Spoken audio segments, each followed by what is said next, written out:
안녕하십니까. KBC 시사 토크쇼 촌철살인입니다. 윤석열 대통령의 시정연설 이후 예산 정국이 본격화되면서 여야의 신경전이 거세지고 있습니다. 국민의힘이 경기도 김포시의 서울 편입론을 꺼내들었습니다. 내년 총선을 위한 야심찬 그림이라는 이야기도 나오는데 실현 가능성 짚어보겠습니다. 민주당은 총선 기획단을 출범시키면서 본격적인 총선 준비에 시동을 걸었습니다. 단장에 친명 조정식 사무총장이 선임되면서 비명계의 우려도 커지고 있습니다. 한 주간의 이슈를 속속들이 파헤쳐 촌철살인 분석해보는 시간, 국민의힘 천하람 순천갑 당협위원장, 더불어민주당 설주환 법률위원회 부위원장과 함께하겠습니다. 어서 오십시오. 네, 안녕하십니까. 예, 우리 설 변호사님, 우리 대통령 국회 시정연설 들으셨나요? 네. 그동안 그렇게 비판을 해왔는데 많이 달라진 모습 어떻게 보셨습니까? 그래도 이제까지 전 정부 탓이라든지 예. 아니면 반국가 세력이라든지 예. 우리가 정말 올해 내내 들었던 얘기잖아요. 예. 대통령이 연설문에 항상 담겨있던 레퍼토리였는데 그런 것들이 일단 빠졌다는 점에서 이념 문제라든지 빠졌다는 부분에서는 상당히 좀 긍정적으로 평가를 했습니다. 다만 네. 어떤 연설 내용과 지금 예산안에 대한 어떤 구체적인 내용이 앞뒤가 좀 다른 면들이 많아요. 솔직히. 그러니까 조삼모사격이다. 예. 이재명 대표도 짚었지만은 그렇게 저는 그런 부분이 있어서 그런 부분은 차치하더라도 일단 다시 따져보더라도 기존에 올해 내내 어떤 광복절부터 들었던 대통령 연설에서 흔히 듣던 얘기들이 많이 빠져서 그나마 저는 다행이다 생각하고 있습니다. 우리 설 변호사님까지도 긍정적인 평가를 하는 거 보면 대통령의 변화가 어쨌든 국민들한테도 네. 좀 좋은 반응을 이끌어낼 수 있겠어요? 그러니까 이게 아마 이제 대통령실에서 일부러 이런 내용을 좀 흘린 것 같은데 연설문 초안에는 문재인 정부를 탓하는 내용들도 예. 꽤 많이 포함돼 있었는데 대통령 지시로 이걸 덜어냈다. 예. 이런 얘기는 이제 일부러 사실은 좀 알리는 거거든요. 약간 이 백그라운드 스토리도 전하면서 예. 대통령이 달라졌다 이런 식으로 이제 하는 건데 나쁘지 않다고 생각합니다. 다만 이제 저는 그 뉴스를 보면서 느꼈던 거는 이게 약간 부풀려서 증거였으면 좋겠다. 무슨 얘기냐면 강서구청장 선거를 치르고 나서도 문재인 정부 욕 많이 써놓은 연설 비서관이라면은 그 사람은 진짜 좀 혼나야 된다. 예. 약간 좀 이게 엉풀이기를 바란다라는 생각을 일단 한 가지 했고요.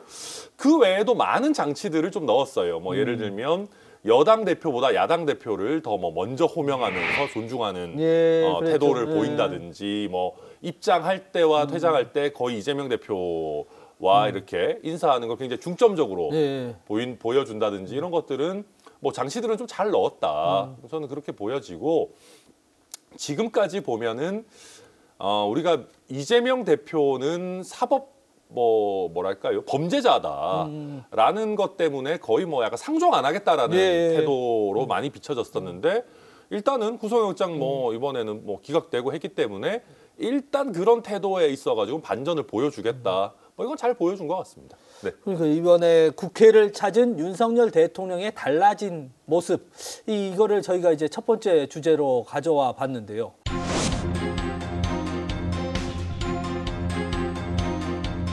정부는 물가와 민생 안정을 모든 정책의 최우선에 두고 총력 대응하겠습니다.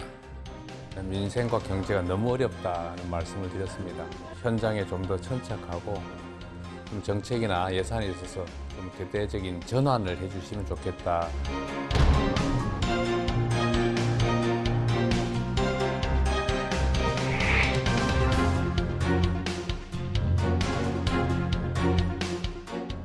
윤석열 대통령의 이런 모습이 있고 또 사전 환담이라든지 말씀하셨다시피 오고 가며 계속해서 이재명 대표를 만났는데 민주당 의원들은 좀 노루각수 아니면은 누구였죠? 김영민 의원이었나요? 이제는 그만두셔야죠 라고 말했다고 본인의 이제 SNS에 쓰시기도 하고 민주당 의원들은 안 바뀌신 것 같아요. 어떻게 보십니까?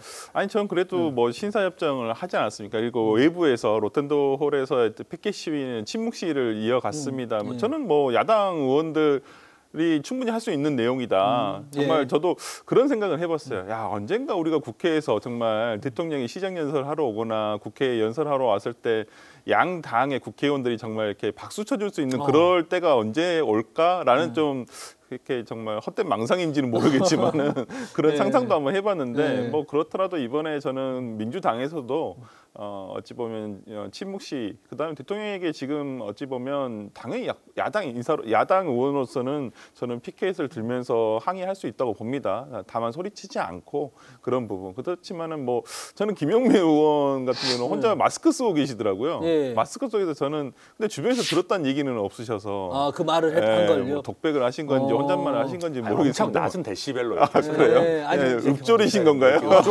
대통령은 못 들으시고 대통령 뭐 이렇게 뭐 시끌벅적한데 들으셨겠습니까? 그냥 이제 본인은 아주 낮은 목소리로 하고 이제 SNS에 또 그 강경 지지자들 잘 보여야 되니까 자기 정치하는 거니까요. 예. 다 정치인들이 뭐 그 정도는 할 수 있지 않겠어요. 그리고 저는 뭐 김용민 의원이 거짓말했다고 생각하지 않습니다. 읍졸인 것이니까 뭐 들으라고 얘기한 것이지 않을 수도 있잖아요. 그러니까 뭐 충분히 그럴 수 있다고 봅니다. 예. 그리고 이제 사실은 야당 의원들만 만난 게 아니라 야당 대표, 이재명 대표 그동안은 뭐 잡범이다 뭐 이런 말도 있었고 장관에 그렇죠. 그런데도 대통령이 웃으면서 계속해서 악수하시고 뭐 이제 예우해주는 모습이 있었는데요.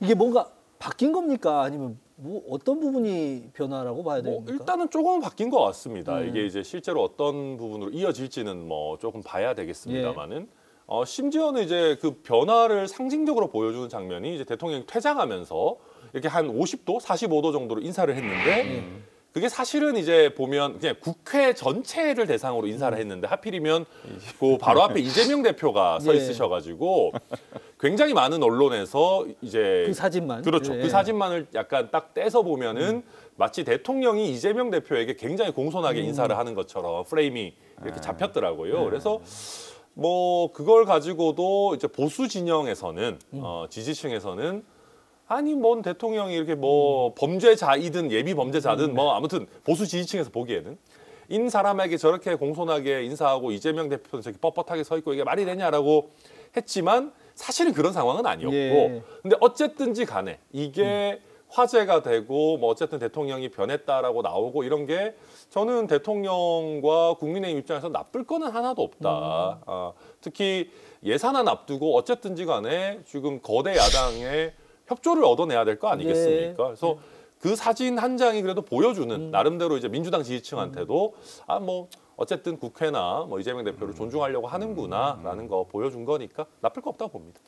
민주당이 어떻게 보면은 좀 머리 아플 수도 있을 것 같아요. 왜냐하면 대통령이 어쨌든 협조를 요청하고는 있는데 아직 해결하지 않은 산적한 현안들이 민주당에도 있잖아요. 네네. 그래서 상임위원장들과의 어떤 간담회 속에서는 뭐 양평 고속도로 문제라든지 노동조합과의 문제, 뭐 학교 폭력 문제, 뭐 이런 것들이 그러니까 언급됩니다. 저는 이번에 대통령이 강서구청장 보궐선거 이후에 어떤 민심을 받아들이는 차원에서 어떤 좀 그러니까 좀 혁신적인 어떤 것을 내놓는 것이 뭐 국민의당의 지금 혁신을 띄울 게 아니라 오히려 국민의힘 예. 예, 죄송합니다.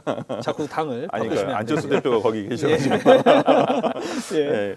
그 양평고속도로라든지 이거 그냥 원하는 대로 하겠다. 예. 아니면 그냥 뭐 이거 아직 에타 에타 분석이라든지 이런 거에 따라서 하겠다라는데 저는 오히려 원한 대로 가겠다. 그다음에 홍범도 장군의 어떤 육사에서의 그런 이전 문제 등을 그냥 뭐 백지화하겠다라고 저는 했었다면 오히려 예. 정말 더 지금의 국민의힘의 혁신보다 훨씬 더 많은 혁신적인 일을 하시는구나, 정말 민심을 받아들이시는구나라는 얘기를 저는 들었을 거라고 생각을 하는데 예. 좀 그러한 점 등은 조금 부족했다. 그리고 지금 저는 상임위원장들 만나신 건 참 잘하셨다라고 보여요. 예. 어찌됐든 간에 국회에서 상임위원장들이 가장 어찌 보면 전문가예요.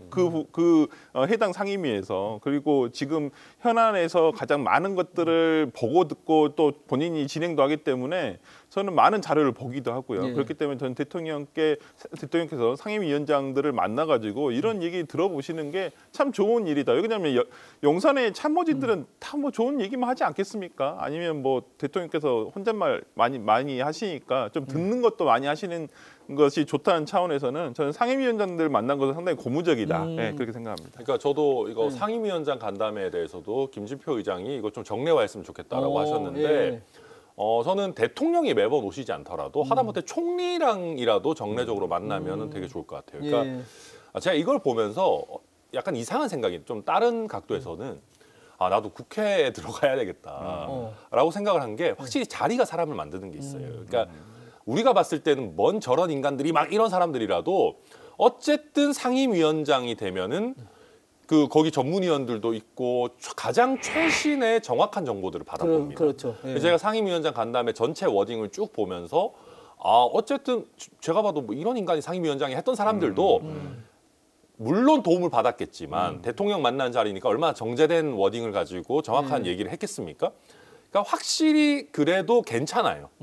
네, 나쁘지 않아요. 그리고 야당 상임위원장이라고 해도 공격만 하지 않고 그 상임위에서 해야 되는 수건 사업 같은 것들을 얘기를 잘 하더라고요. 예. 그래서 저는 이런 자리 생각보다 괜찮다. 그리고 맨날 우리 국민들한테 보여지는 게 상임위에서 장관 때리는 것만 나오잖아요. 예. 그러니까 상임위원장이랑 장관이랑 총리랑 이렇게 해가지고 좀 만난다고 하면은 국회랑 정부의 소통이 훨씬 좋아질 것 같아서 저는 이 모임이 오히려 그냥 뭐 야당 대표들이랑 티타임 솔직히 별로 의미 없었고 그리고 거기서 이재명 대표가 사실 한 칼을 들고 나와서 정중하게 하나를 찔렀어야 되는데 그게 없었어요 사실은. 예. 그래서 이재명 대표 왜 요새 이슈 메이킹 왜 이렇게 못하지 하고 넘겼는데 상임위원장들 자리는 생각보다 괜찮았다. 예. 네, 그렇게 봤습니다.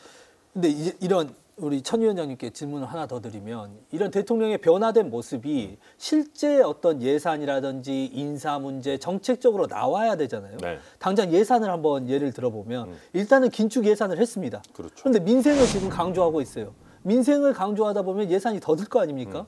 이게 좀 상충되는 모습들이 계속 앞으로 있을 거란 말이죠. 이게 참 어려워요. 이게 이제 지난번 예산안도 보면은 복지 예산이 늘었어요. 예. 실제로. 그러니까 실제로 저희가 제 세수가 감소하는 상황에서 복지 예산은 어쨌든 늡니다. 예. 근데 이게 국민들이나 아니면 야당 성에 차지는 않아요. 왜 그러냐면은 복지 예산이 자연 증가분이 너무 많아요. 예. 그러니까 우리가 고령화 사회로 접어들다 보니까 새로운 사업을 벌리지 않더라도 그냥 고령층이 늘어나니까 복지 예산이 늘어나는 거예요. 근데 문제는 이것마저도 감당하기 쉬운 수준이 아닙니다. 저희가 지금 이번에 세수가 60조 펑크 난다고 하는데 60조가 어느 수준이냐면 저희가 일반적으로 한 해에 특별한 거 없이 그냥 일반 세수로 걷어들이는 게 한 370, 80조 수준이에요. 그럼 60조 엄청 크죠. 60조가 어마어마한 겁니다. 그러니까 이제 지금 예산안 과정에서 제가 미리 예고편 하잖아요. 민주당은 막 이거 왜 삭감했습니까? 하면은 국민의힘 의원들은 전부 다 저희 이거 60억 세수 줄어든 거 비교하면 이 정도면 덜 깎은 겁니다. 라고 계속 왔다 갔다 할 거예요. 근데 그게 실제 진실이긴 합니다. 양쪽 다 입장에서 진실이기는 한 거라 가지고 계속해서 그런 약간 좀 질이 멸렬하지만 민주당 입장에서도 아니 이거 사실 특별한 뾰족한 수는 없어요. 예. 그래서 약간 정치 공방만 많이 오갈 거다. 그러니까 그 60조 세수 펑크가 나게끔 한 그 잘못 예를 들어서 계측을 한 예. 저는 그러니까 기재부 장관이 저는 기재부 총리가 기재부 총리가 문제인 거죠. 이걸 왜 이런 적이 대한민국 역사상 한 번도 없었다는 사실은 거잖아요. 이제 그 좀 옹호를 하자면 경제부총리 입장에서도 이렇게 부동산 시장의 급격한 위축이라든지 경기 아니죠. 침체 이런 거를 저는 예상할 수 그 있었을까요? 양도소득세라든지 부동산에서 나올 수 있는 세득의 세수가 준 것은 이해를 합니다. 예. 부동산 경기 자체가 침체됐으니까. 하지만 법인세에서 세수 손실이 24조예요. 예. 60조 중에서 거의 절반이란 예. 말이에요. 그러면 법인세를 왜 이렇게 낮췄냐 이 말이에요. 예. 법인세를 낮추는 것까지는 좋습니다만 지금은 그렇게 낮출 때가 아니라는 거예요. 지금 선진국에서도 지금 법인세를 높여가고 있는 상황이에요. 예. 왜냐하면 코로나 때 전 세계적으로 돈을 다 풀었어요. 이제는 좀 걷어들여야 될 때예요. 근데 지금 세수를 오히려 우리는 낮추고 있죠. 근데 예. 그게 어떠한 예를 들어서 국민들이 체감할 수 있는 뭐 소득세라는 이런 게 아니라 법인에서 그것을 기업에서 받을 수 있는 돈들을 안 받고 있는 거예요. 그렇기 때문에 세수가 24조나 법인세에서 펑크가 났던 것이에요. 예. 그렇다고 한다면 이건 정부 정책이 잘못되고 있는 거죠. 법인세를 낮추는 건 정부가 한 것이니까. 그리고 뭐 보수 정부에서는 법인세를 낮추고 뭐 진보 정부에서는 그걸 높인다고 하지만은 저도 물론 그냥 마냥 법인에게 예를 들어 기업들에게 고통을 감내해라. 이건 저도 반대입니다. 하지만 지금은 굳이 그냥 원래 있던 대로만 그냥 유지를 했어도 되는데 그것을 굳이 낮출 필요가 있었는가라는 생각이 들어서 저는 글쎄요. 이게 바른 경제 정책인지는 잘 모르겠어요. 근데 저는 설 변호사님 평소에 좋아합니다만 이거는 진짜 가짜 뉴스입니다. 왜요? 왜냐하면은 정부가 법인세를 어떻게 낮춥니까? 법인세는 뭘로 낮추는 겁니까? 아니 그러니까 법률로 낮추는데 법률로 낮추는 거예요. 그러니까 지난번에 정부는 한 2% 3% 정도 법인세 감축이 필요하다라고 했는데 민주당과 절충을 해가지고 1% 낮춘 겁니다.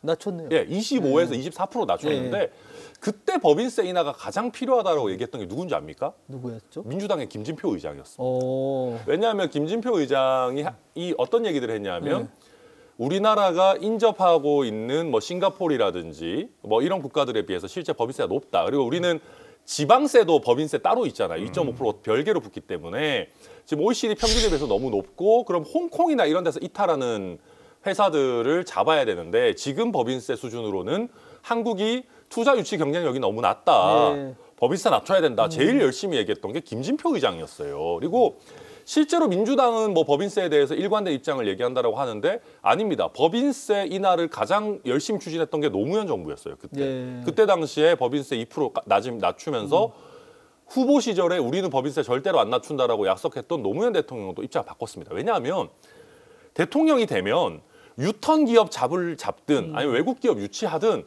세금 깎아줘야 그 기업들 와요. 그리고 기업이 오면 뭐가 옵니까? 일자리가 오는 거 아니겠습니까? 그리고 지금 법인세 24조 떨어졌다고 하는데 이 중에 법인세 인하분이 직접적으로 영향을 미친 거는 진짜 얼마 안 됩니다. 그럼 24조가 어디서 떨어졌느냐면 법인들 이익이 줄어들었기 때문이에요. 그러니까 법인세 1% 안 깎아줬어도요 24조 거의 비슷하게 줄어들었을 겁니다. 왜냐하면 이익률 자체가 확 떨어지니까. 그래서 지금 민주당에서는 막 세수 부족이 모든 게 다 법인세 1% 낮춰줬기 때문이다라는 걸로 몰아가는데 네. 사실이랑 완전히 다르다. 예. 그거는 좀 정확히 봐야 됩니다. 예, 예.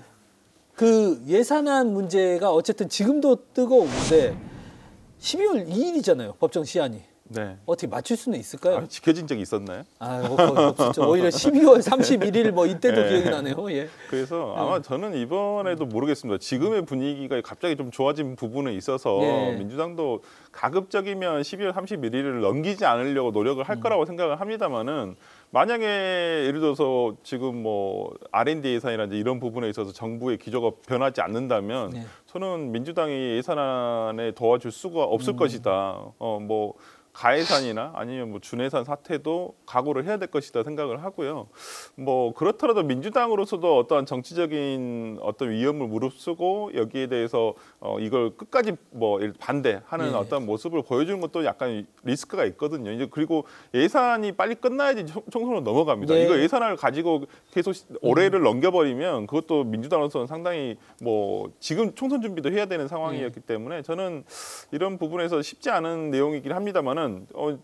지금 의회에서 아니면 야당 쪽에서 주장하는 것들이 뭐 야당의 뭐 국회의원 뭐 지역에 이거 뭐 해달라는 게 아니잖아요. 예산 폭탄해달라는 게 아니라 국가 발전을 위해서 R&D 예산에 이제 문제가 있던 것들 그런 부분을 좀 조정을 해달라는 하는 것이니까요. 저는 정부에서 이런 부분을 좀 많이 반영을 해줬으면 좋겠어요. 그러니까 대통령도 얘기하시잖아요. R&D 투자하겠다고. 근데 왜 R&D 예산을 깎냐. 네. 앞뒤가 맞지 않는 얘기이기 때문에 저는 이 부분에 대해서는 좀 정부가 좀 예산안을 좀 수정을 해야 되지 않나 싶습니다. 저는 이번에는 예.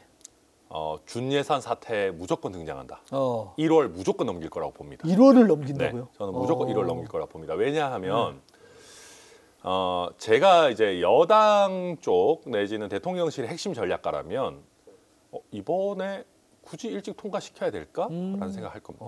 왜냐하면 지금 야당이 국정을 세게 발목 잡는다라는 거를 총선 전에 보여줄 수 있는 아주 좋은 기회입니다.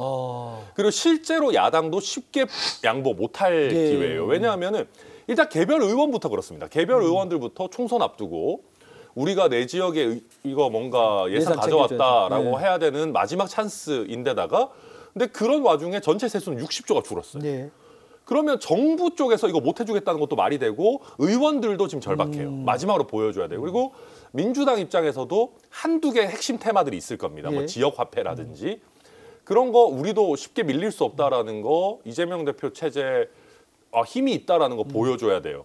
그러니까 지금 삿바 싸움이 다각도로 굉장히 복잡하고 정부의 실무자들은 제발 좀 빨리 됐으면 좋겠다 하겠지만 여당 입장에서도 아니 이거 야당이 발목 잡는 거 나쁘지 않은데? 그래서 되게 이상한 욕망들이 뒤섞여가지고 저는 1월을 넘길 가능성이 매우 높다. 그래서 여기서 제가 만약에 야당의 전략가라면 차라리 여당 발목 잡는다 이런 얘기 못하게끔 깔끔하게 패키징 딱 해가지고 싹 타서 빨리 하는 게 야당 입장에서도 나쁘지 않은데 야당 내부가 그렇게 통일이 안 될 겁니다. 왜냐하면 각자의 욕망들이 있기 때문에. 네. 천하람 위원장의 이런 예측에 지금 중앙정부 또 지자체 담당 공무원들 얼마나 마음이 무너질까요? 연말이 사라져버린 거 아닙니까? 맞습니다. 예, 여야의 사실 예산 전국이 끝난 다음은 바로 총선입니다. 그래서 벌써부터 이제 총선 준비가 분주하게 이루어지고 있는데요. 먼저 여당인 국민의힘부터 살펴보겠습니다.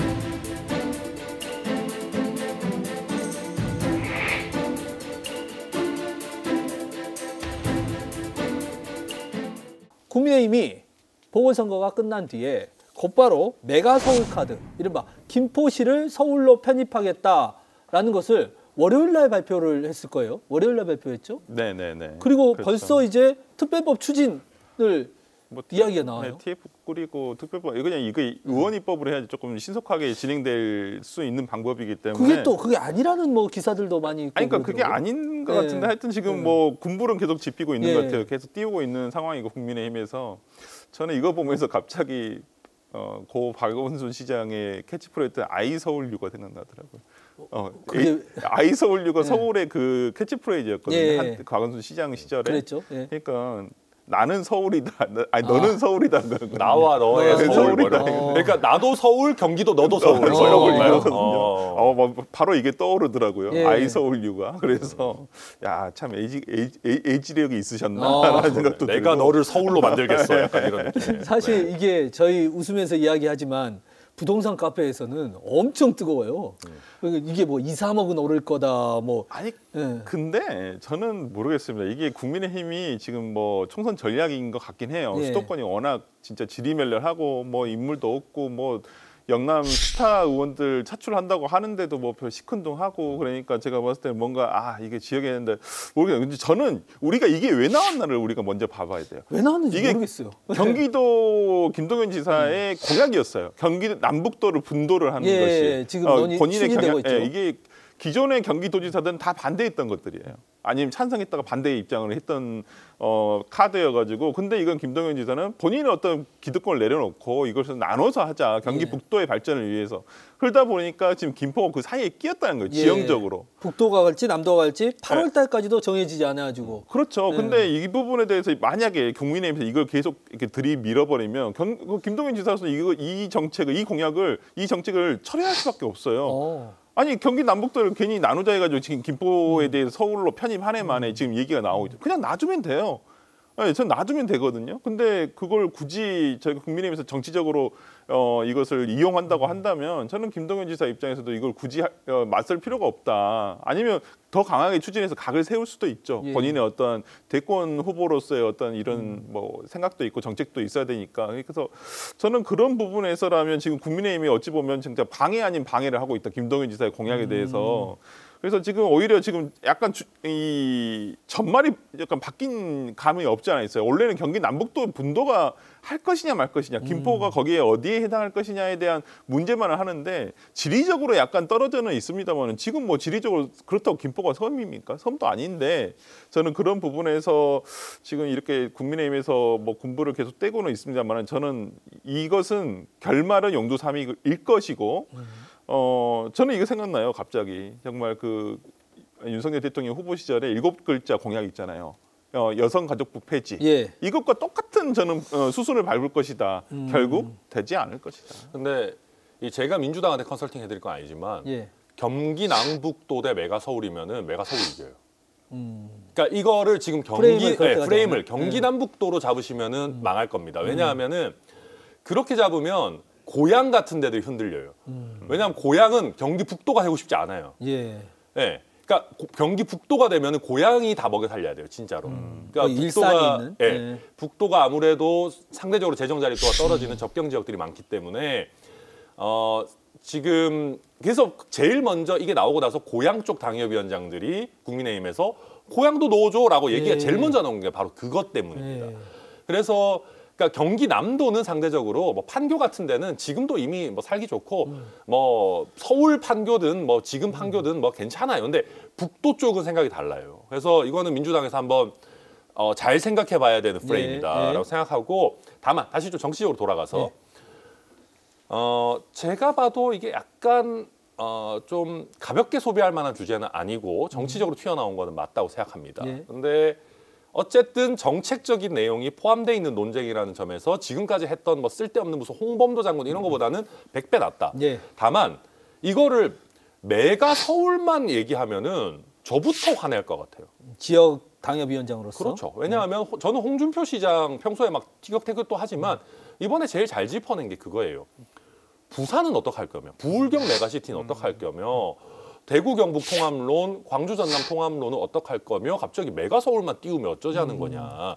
차라리 그럴 거면 전국 단위로 메가시티를 띄워야지. 우리 수도권 선거 한다고 다 거기 달려가지고 또 심지어는 부산에 있는 5선 조경태 의원을 거기다가 갑자기 보내가지고 서울 메가시티 TF를 뭐 거기에 한다? 아니 부울경 메가시티는 어떡할 거냐. 그러니까 저는 그래서 이게 정치적으로 띄웠지만 좀 의미가 있으려면 메가 서울만 얘기하지 말고 지역의 메가시티에 대한 논의로 확산이 돼야 되고 그게 제대로 확산이 안 되면 당장 저부터라도 이거 뭐 하는 거냐라는 얘기가 나올 겁니다. 이번 주제에 있어서 민주당이 사실은 좀 끌려가는 모양새도 있고 뭐 주도는 못한다고 할지라도 명확한 입장도 사실은 애매하고요. 뭐 논의를 더 지켜보자는 것이고요. 왜 그러냐면 지금 아직 설익었어요. 이게 뭐 뜬금없이 나온 얘기는 아닙니다. 이게 그 지금 국민의힘의 김포 아마 그 지역위원장 전 국회의원들 홍철호 의원이 원래 얘기를 했던 거예요. 원래. 그리고 홍철호 의원과 그다음에 지금 김병수 시장인가요? 김포 시장이 이제 그 부분에 대해서 이제 계속 논의를 그 전부터 해왔던 내용인데 이게 이번에 갑자기 던지게 된 거거든요. 김기현 대표 방문하면서 저는 그런 부분에서라면 저는 아직은 설리었다. 그리고 지금 서울시장도 이제 만나보겠다라고 만나보고 연구하겠다라고 했어요. 아직 이거에 대해서 어떻게 가타부타 얘기할 것도 아니고 민주당에서 예를 들어 이걸 정치권의 이슈로 끌어들여 봐야 어차피 논의 자체가 구체적으로 되기가 굉장히 힘든 상황이라고 저는 보고 오히려 뭐 지금 뭐 그냥 여러 가지 얘기가 있잖아요. 장단점 만약 편입이 되면 좋은 것도 있고 뭐 나쁜 것도 있고 뭐 지금 가장 문제는 김포 한강 신도시에서 서울로 출퇴근하시는 분들이 그 김포 골드라인이라 해서 거기가 너무 차량이 2량밖에 안 돼요. 너무 절속으로 추진됐던 거죠, 과거에. 그러니까 그걸 증편을 해주든지 증설을 하든지. 근데 뭐 그거 증설하려고 하니까 6천억이 들어간다. 뭐 이런 얘기가 나오니 이걸 차라리 뭐 서울로 편입하면 더 잘 될 것 같다고 하지만은 이준석 대표도 얘기하잖아요. 오히려 더 안 될 것이다. 왜? 만약에 서울시 김포 구거되잖아요. 지금 김포시의 1년 예산이 1조 4천억입니다. 강남구가 1조 2천억이에요. 지금 서울에서도 잘 사는 구라고 하는 강남구가 재정 자립도가 좋다고 하는 구의 1년 예산이 1조 2천억인데 그러면 김포구가 한다? 안 됩니다. 그리고 정말 문제가 뭐냐면 지방세 수입이 지금 김포시 같은 경우는 6천억 정도가 돼요. 근데 관악구가 1,300억입니다. 그러면 이게 그 김포구가 만약 김포시가 김포구가 된다고 쳤을 때 강남구처럼 될 것 같아요? 안 돼요. 지방세 수입이. 지금 김포에 지금 악담 퍼붓는 겁니까? 아니 그게 아니라 충분히 자립도가 있었는데 서울 다른 구에 비슷한 어떤 규모의 구를 비교해 봤을 때 오히려 더 지원이 낮아질 수가 있다는 거예요. 그러면 도시철도 안 돼요. 제가 봤을 때는 그렇다고 한다면 지금의 국민의힘에서 지금 민주당에서 여기에 대해서 얘기를 못하는 건 뭐 민심 이것이 아니라 너무 구체적인 내용이 하나도 없기 때문에 이거에 대해서 뭐 일단 국민의힘에서 뭐 구체적인 안건을 들고 와서 예를 들어서 법률안을 진짜 가지고 오면 그거에 대해서 한번 논의를 해볼 수는 있죠. 그러니까 저는 여기서 좀 아쉬운 지점은 김포에 한정해서 얘기할 필요가 없었어요. 서울 주변에 많잖아요. 그러니까 저는 차라리 제가 만약에 당대표였고 이런 안건을 가지고 오고 메가 서울이라는 그림을 그렸다면 구리, 하남, 성남, 고양, 뭐 광명 한 번에 해서 이 서울의 이 반경을 확 넓혀버려가지고 경기 남북도 이런 거 필요 없게 경기도는 오히려 약간 축소하고 지금 경기도 인구 너무 많고 하니까 이렇게 가겠다. 서울을 약간 LA처럼 LA가 이제 다운타운 LA가 있고 주변에 그레이터 LA라고 해가지고 굉장히 넓어요. 그래서 이런 식으로 우리가 좀 바꿔보겠다. 그리고 이게 서울뿐만 아니라 뭐 예를 들면 광주, 대구, 부산 다 이런 식으로 메가시티로 가겠다라고 얘기를 했다면 좀 더 준비한 느낌이 났을 겁니다. 예. 근데 김포 던지고 나서 우리도 해줘 막 그럼 저 해볼까? 이거는 지금 봤을 때 약간 좀 설이 걷고요. 예. 다만 정치적으로 이거는 저는 괜찮다고 생각하는 거는 오세훈 시장이 여당이잖아요. 예. 그리고 지금 접경하고 있는, 그러니까 서울과 접하고 있는 경기도권의 도시들이 한 12개 정도 되는데 예. 그중에 한 3개 정도가 빼고는 다 국민의힘 시장일 겁니다. 지난 지방선거 때 많이 이겼죠. 예. 그건 뭐냐면 우리는 여당이야. 그러니까 정부도 우리가 갖고 있어. 서울시도 우리가 지금 집권하고 있어. 예. 접경하고 있는 대부분의 도시들도 국민의힘 하고 있어. 그러면 이런 논의들을 막 해나가면 여당이라서 밀어붙일 수 있는 것도 있지만 시민들이 자연스럽게 그런 생각 가지게 돼요. 아 그래 맞아. 지금 여당은 여기였지 어쨌든. 오세훈도 국민의힘이잖아. 그러면 국회의원도 여당 국회의원이 나오는 게 어쨌든 이 뭐 통합 논의를 하든 아니면 다른 예산 관련 논의를 하든 서울시랑 협의를 하든 좀 더 낫지 않을까? 예. 라는 생각을 자연스럽게 가지게 돼요. 그런 면에서 저는 이게 이 아이디어 자체보다도 여당 프리미엄을 오랜만에 정치권에 어쨌든 띄웠다. 예. 그것만 해도 지금까지 했던 거에 비해서는 100배 낫다. 그러니까 홍범도 이거 진짜 홍범도 장군님이면 여당 숨고 싶잖아요. 예. 근데 이거는 여당인 게 그래도 나름대로 자랑스러울 수 있는 디테일에 따라서 논의다 이렇게 봅니다. 경기도지사의 입지가 오히려 좀 공격받는 모양새도 있는 것 같습니다. 네. 말씀하신 남도 북도 문제도 그렇지만 지금 뭐 인접 지역 시의 시민들은 경기도가 뭐 교통 문제나 이런 거 제대로 해준 거 있냐 이런 여론들도 있다 그래요. 아무래도 네. 그러니까 지역이 굉장히 넓잖아요. 예. 31개의 시군구가 있거든요, 경기도에. 그러다 보니까 이것을 모두 충족시키기가 쉽지는 않아요. 그러니까 덩치가 크다 보니까 움직임이 기민하지 못한 것은 아무래도 있습니다. 예. 그렇다 보니까 좀 그런 불만들이 나오고 있지만은 저는 그래도 상당히 뭐 서울 보면 근교에서 출퇴근하기는 그나마 좀 많이 좋거든요. 그게 반증이 뭐냐면 서울 인구는 줄는데 인접 도시들이 지금 인구들이 늘어가는 이유가 그 문재인 정부 때 서울 집값 너무 올려놔가지고 다 지금 아니, 쫓겨난 거 아닙니까? 물론 그거. 그것도 있지만은 물론 거기에 예. 내가 뭐 모든 원인이 거기 있다라고 말씀 못 드리겠지만 어느 뭐 사회 현상이 일단 있었죠. 그러니까 집값 부동산 값이 올라가니까 젊은 층들이 많이 빠져간 건 사실이에요. 근데 빠져나갔을 때는 도저히 다닐 수 없는 곳으로 빠져나가지는 않거든요. 그래서 어느 정도 주거 환경이 좋아지고 그다음에 교통도 출퇴근하는데 그렇게 큰 문제가 없으면 내가 좀 시간이 좀 더 들더라도 외곽으로 가겠다라고 하면서 저는 지금 경기도가 어찌 보면 인구가 늘고 있죠. 근데 지금 제가 참 우려를 하는 것은 뭐냐면 저도 뭐 여수 순천에서도 살고 그랬습니다마는 지역 지금은 소멸한다는 말이 나올 정도인데 그렇죠. 수도권은 너무 집중화되고 있거든요. 예. 지금 뭐 경기도 화성시 같은 경우는 1년에 인구가 3만에서 5만이 늡니다. 예. 진짜 우리 뭐 보성군이나 고흥군 같은 인구들이 그냥 1년 사이에 계속 늘고 있는 거예요. 뭐 3기 신도시 만들어지면 뭐 남양주 이런 데도 확 늘겠죠. 그렇죠. 지금 남양주도 몇 년 안에 지금 100만을 바라보고 예. 있거든요. 그렇기 때문에 그러면 다 특례시가 되는 거거든요. 그렇기 때문에 지금 저는 굉장히 근데 이번에 논의가 오히려 진짜 저는 정말 홍준표 시장의 말이 맞는 게 지방은 지금 소멸 단계에 들어간다는 얘기가 나오고 있는데 지금 너무 서울과 경기도로 너무 집중화되고 있거든요. 인구의 반 이상이 거기 있잖아요. 그렇기 때문에 이런 부분에 대해서 조금 이번 기회에 저는 잘 됐다고 봐요. 오히려 지역 균형 발전도 있어야 되거든요. 예. 그렇기 때문에 이 차제에 이런 수도권 집중화를 어떻게 완화시킬 것인가에 대한 논의도 있어야 돼서 저는 뭐 어찌 됐든 간에 뭐 상당히 뭐 진지하게 던진 카드는 아닌 것 같은데 뭐 한번 진지하게 받아서 대한 국가 발전을 위해서 한번 논의해볼 주제이긴 하다. 저는 근데 진짜로 이거 메가 서울만 다루면 안 돼요. 그러니까 메가시티로 해서 전국을. 차라리 그럼 저는 이런 논의도 해볼 수 있다고 생각합니다. 도를 없애버리자.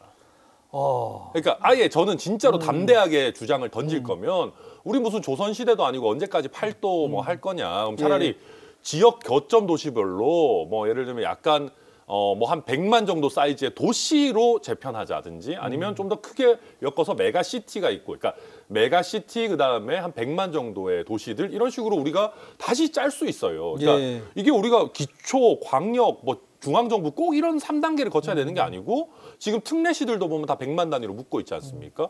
그러면은 광주의 힘을 좀 더 주든 그러니까 특히 전남 서부권이랑 묶어가지고 중부권과 그러면 전남 동부권은 전남도 이런 거 없애버리고 그냥 남해안권. 남해안권 뭐 순천, 여수, 뭐 광양 더 재밌게 묶어보려면은 진주, 하동, 남해까지 예. 해서 섬진 특례시 같은 예. 거 만들 수도 있는 거거든요. 그렇게 해서 우리가 언제까지 무슨 경상도와 전라도 뭐 이런 거 말고 정말로 생활권, 기능권별로 해서 도시 재편 논의를 확 띄워버릴 수도 있는 거예요. 근데 그 정도까지 철학을 갖고 던진 거는 아니고 제가 봐도 막 던진 걸 수도 있는데 근데 이번 기회에 우리가 논의를 좀 제대로 해봐야 된다 생각합니다. 지금 사실 김포시 서울 편입으로 이야기를 시작했는데 결국 지역 소멸 문제, 국토의 균형 발전 문제까지 사실은 굉장히 어려운 문제이네요. 좀 더 논의를 지켜보기는 봐야 될 것 같습니다. 네. 국민의힘 이야기 조금 더 해보면 인요한 혁신이 지금 보니까 이준석 전 대표와 홍준표 시장 사면했고 목요일 날 또 네. 이제 영남에 있는 중진들의 어떤 공천 문제, 그 이제 수도권이라든지 험지 출마론 이런 것들이 강화되고 있는데 지금 현재까지 어떻게 평가하십니까? 저는 점수로 치면 한 10점? 100점 100점 만점에 10점 만점이 아니군요. 예.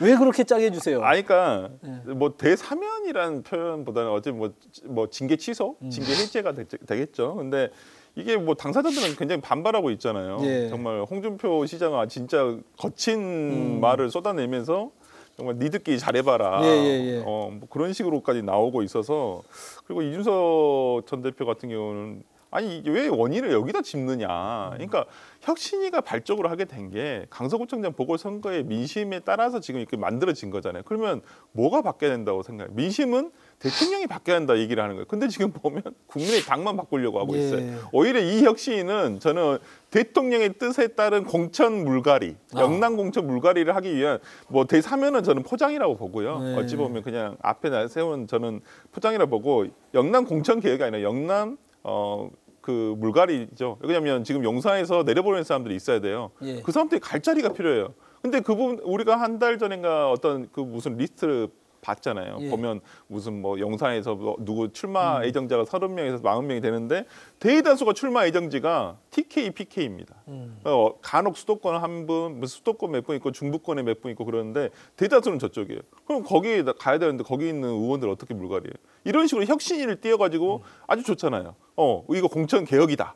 이래버리면 할 말이 없는 거예요. 당하는 의원들 입장에서는, 현역 의원들 입장에서는. 근데 그 현역 의원들이 가만히 있겠습니까? 또 그리고 뭐 영산에서 공천을 한다는 느낌이 있을 때 이 총선을 바라보는 국민들의 여론도 있을 텐데 그렇게 될까요? 어떻게 보십니까?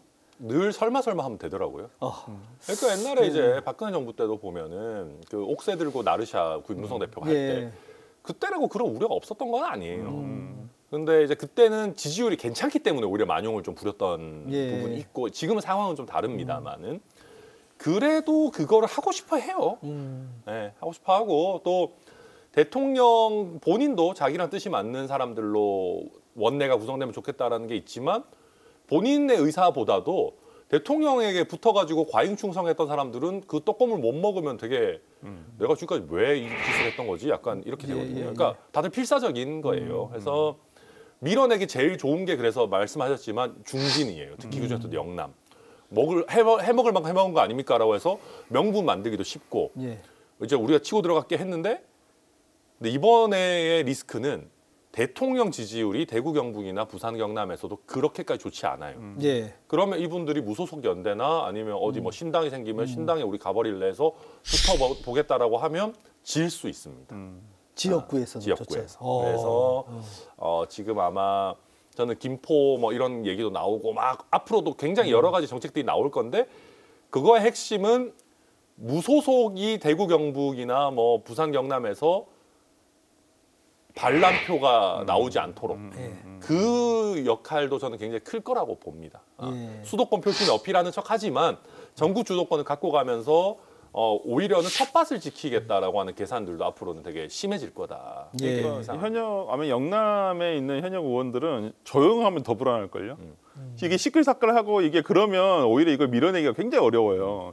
보는 눈이 많아지면 근데 보는 눈이 없어지는 순간 관심이 없어지는 건 조용하게 정리되는 거거든요. 그 유승민 전 의원을 만나서 인요한 위원장이 좋은 사람이더라. 뭐 이렇게 약간 포용하는 듯한 메시지를 언론 인터뷰에서 냈는데 그거는 또 어떻게 보세요? 그러니까 이분은 제가 보니까 정말 핵심이 아니라는 거예요. 유승민 의원이 만나시면 뭐 유승민 의원님이 뭐 나쁜 소리 하겠어요?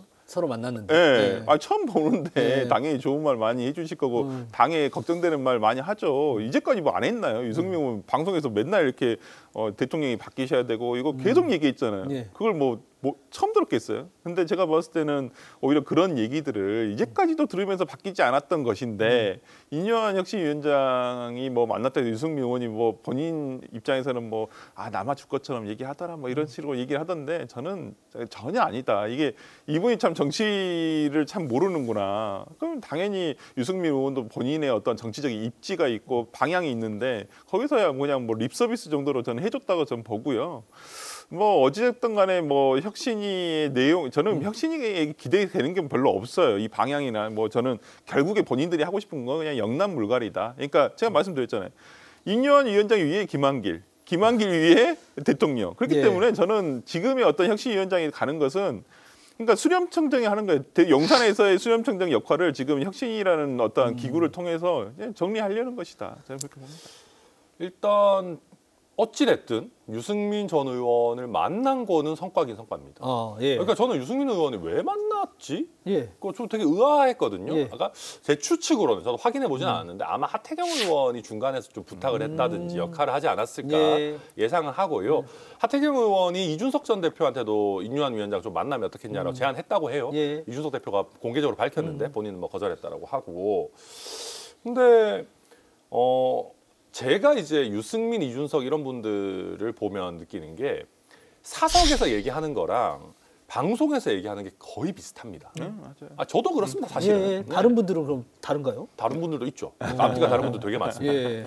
근데 그렇기 때문에 저는 유승민 의원도 만나가지고 되게 대통령이 변해야 된다, 당이 이런 식으로 끌려가면 안 된다, 할 말은 해야 된다라고 방송에 나와서 하는 얘기를 굉장히 했을 겁니다. 예. 근데 이제 그런 컨텐츠에 대해서는 별로 없고 유승민 젠틀하더라. 이거는 좀 문제가 있는 피드백이고 예. 그러면 여기서 이제 유승민이나 이준석이 반대로 제일 두려워할 시나리오는 뭐냐 하면은 당과 대통령이 갑자기 너무 잘하는 겁니다. 예. 예. 그렇죠. 그렇죠. 그러면 뭐 신당이니 뭐니 다 의미 없어요.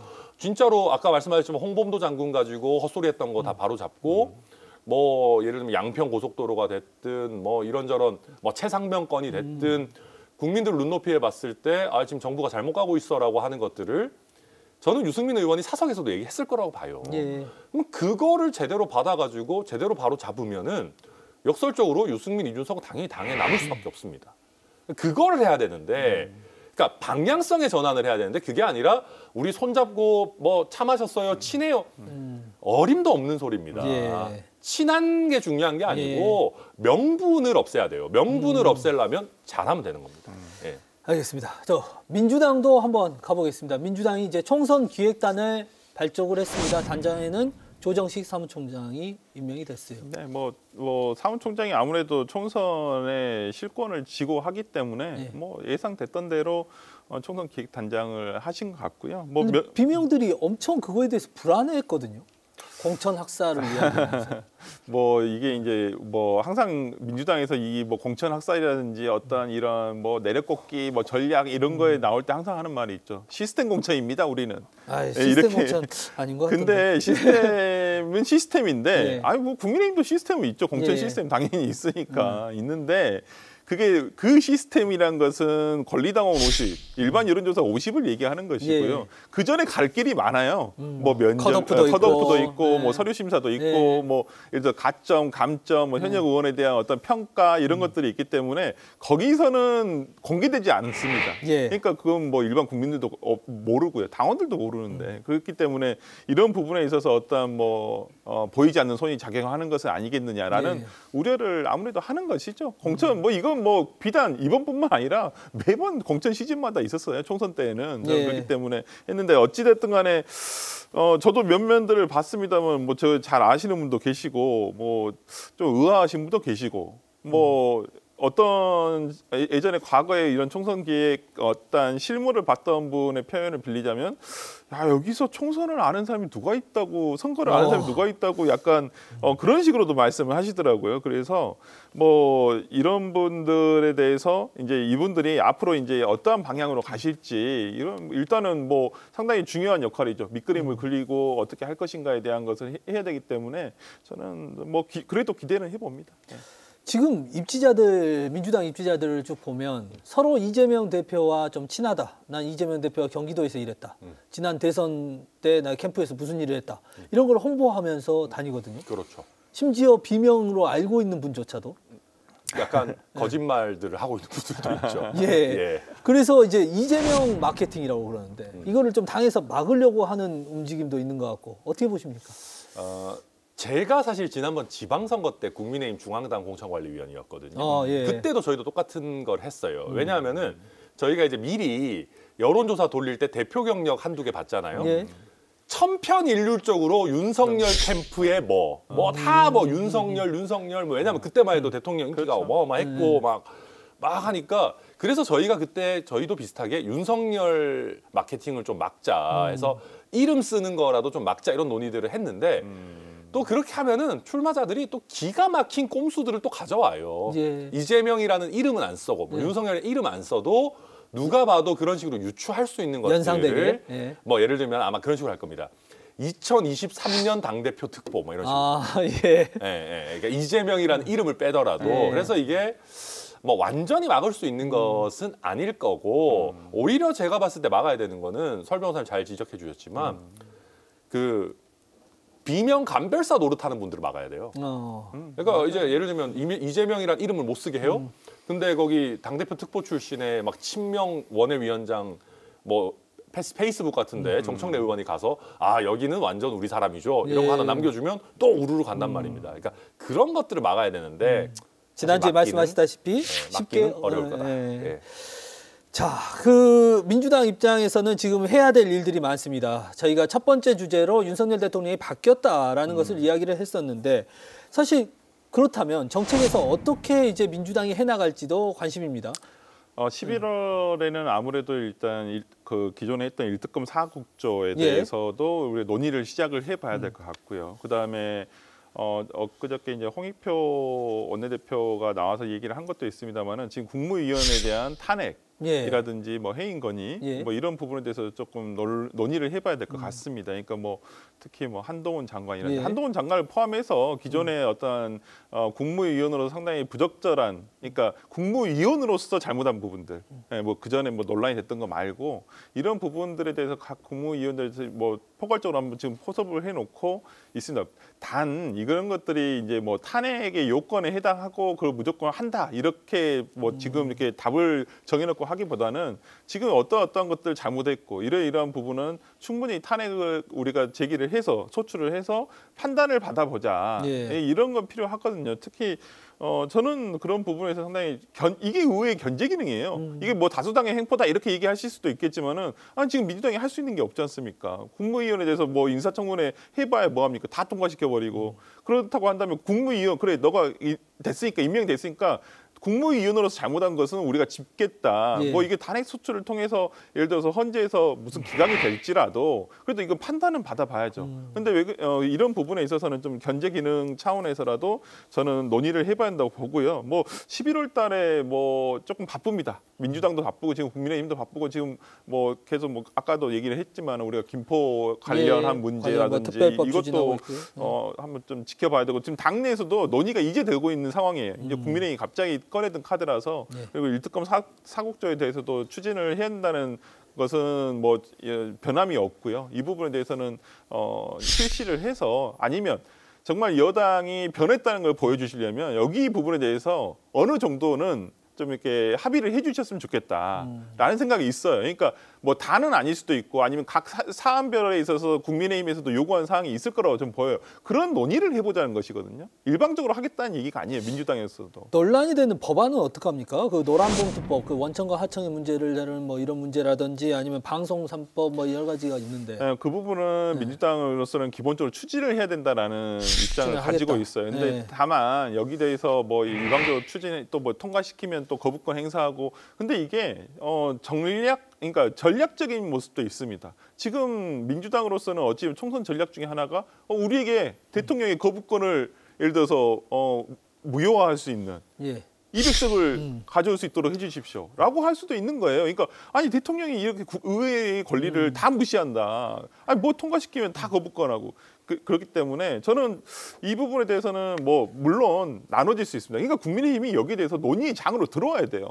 그래서 오히려 거기에 대해서 이렇게 아웅다웅하는 모습을 보여줘야 되는데 국민의힘은 솔직히 외면하고 있잖아요. 이 법들에 대해서 그냥 아예 안 해. 그리고 상임위 나가버리시고 그렇기 때문에 저는 오히려 민주당으로서는 당연히 이 부분 추진할 수밖에 없다. 저는 노란봉투법, 방송 3법은 사실은 정치적으로 아무 의미가 없을 거라고 봅니다. 그러니까 그나마 의미가 있는 거는 뭐 김건희 여사에 대한 특검법 정도. 그러니까 그거를 거부권 하는 거는 대통령 입장에서 굉장히 부담이죠. 근데 예. 노란봉투법이나 방송 3법은 국민의힘이 뭐 제대로 참여를 안 하고 있다라고 하는데 그렇지 않아요. 그냥 국민의힘은 확립된 반대 입장입니다. 예. 네. 그리고 확립된 반대 입장인데 여기에 대해서 나름의 명분도 있는 게 노란봉투법이요. 갑자기 어느 날 튀어나온 게 아니에요. 진보 정당, 그러니까 민주당 아닌 더 이제 뭐 정의당이나 뭐 다른 진보 정당에서는요. 문재인 정부 때도 하자고 했던 안이고 예. 민주당에서 다소 이제 노동계 쪽으로 좀 이제 진보적 색채가 강하다고 하는 분들은 해야 된다고 했던 법이에요. 근데 이게 사실은 파업했을 때 손해배상을 제한하는 그러니까 거기 때문에 손해배상 책임을 제한하는 거기 때문에 문재인 정부에서도 검토는 했지만 못했던 거예요. 네. 그리고 방송 3법도 문재인 정부 때도 얘기가 없었던 게 아닙니다. 공영방송 지배구조 현실화해야 되고 얘기 나왔는데 그때는 야 이거 우리가 지배하는데 왜 이걸 건드려라고 해가지고 안 했던 거거든요. 그러니까 무슨 얘기냐면 노란봉투법은 문재인 정부조차도 부담스러워했던 법이고 방송 3법은 문재인 정부가 내로남불했던 법이에요. 예. 그러니까 이거는 제가 봤을 때는 정치적으로 국민의힘이 안 받아도 아니 문재인 정부 때 다수 의석 가지고 여당일 때 뭐 했냐 해서 쳐내면 되는데 그와 별개로 좀 새롭게 튀어나오는 뭐 예를 들면 양평이라든지 김건희 여사 가족 뭐 문제라든지 이런 거는 정부적으로 좀 부담이 있을 거다. 저는 그렇게 봅니다. 천 의원장님이 대통령의 뜻을 또 안 따르시네요. 왜요? 대통령이 민주당 탓하지 말라 그랬는데 또 전 정부 탓하고 아니 이거는 히스토리가 있으니까. 예. 네. 사실 오늘 한 시간만 들어봐도 정치권이 해결해야 할 문제가 정말 산적해 있습니다. 예산 문제, 지역 소멸 문제, 지금 언론 문제 뭐 한두 개가 아닌데요. 정치권이 조금 더 분발해서 우리 나라의 문제 좀 해결하고 타협하고 협의하는 모습 좀 보여줬으면 좋겠습니다. 오늘 이야기는 여기까지 듣도록 하겠습니다. 한마디 말로 사람을 감동시키고 세상을 변화시키는 KBC 시사 토크쇼 촌철살인.